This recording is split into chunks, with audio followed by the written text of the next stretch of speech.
पादचारी तरुणाला एसटी बसने धडक दिल्याची घटना गुहागर तालुक्यातील पाटपन्हाळे गडकोबा मंदिर इथे घडली आहे। अपघातग्रस्त तरुण घरातून कामावर निघाला असताना ही घटना घडली।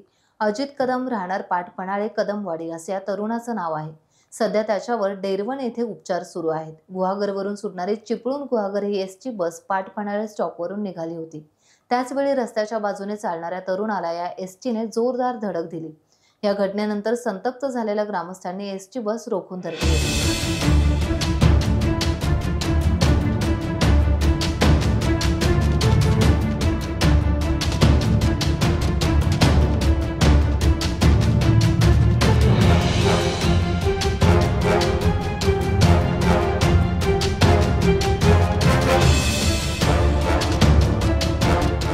टाइम्स डिजिटलला लाईक करा, शेअर करा, सबस्क्राइब करा आणि बेल आयकॉन दाबायला विसरू नका।